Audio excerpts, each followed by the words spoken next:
Hontiveros. Uy, congratulations nga pala sa kanya, MJ. No, finally, nagkaroon na ng linaw ang Supreme Court na illegal. Wala sa hulog.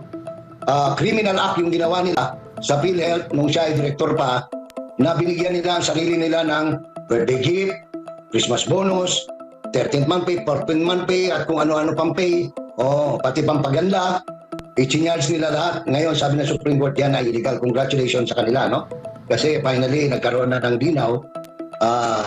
Yun ang matagal nang inaantay nila Senator Risa, na magdesisyon ang Supreme Court. Kasi kinwestiyon nila yung desisyon ng COA, na sinabi ng COA, mali yung paggastos nila, no? Illegal.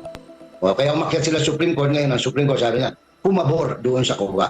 At ayon pa sa post ng Supreme Court, sa pagtanggi sa petisyon ng PhilHealth, ipinasya ng Korte Suprema na ang fiscal autonomy na tinatamasa ng PhilHealth sa ilalim ng charter nito, Republic Act No. 7585 o ang National Health Insurance Act of 1995 ay hindi ganap at hindi maaaring maging tanging batayan para sa pagkakaloob ng mga benepisyo o mga allowance. Binigyang diin din ng Korte na ang kapangyarihan ng PhilHealth na ayusin ang mga sweldo at allowance ay napapailalim pa rin sa kaukulang mga alituntunan at patakaran na maaring ilabas ng Pangulo. Sa kasalukuyang kaso, natagpuan ng Korte na walang legal na batayan para sa pagbibigay ng mga hindi pinapayagang halaga. Ang pagbibigay ng transportation allowance at project completion incentive sa mga kontraktual na empleyado ay taliwas sa hayagang probisyon sa mga job order contract na ang tanging kabayaran sa kontraktor ay ang daily rate na napagkasunduan. Tungkol naman sa educational assistance allowance na ibinibigay sa mga regular na empleyado, walang batas o pagpapalabas mula sa Department of Budget and Management na nagpapahintulot sa naturang grant. Nagpasya din ng Korte na alinsunod sa mga alituntunin na inilatag ng 2020 na kaso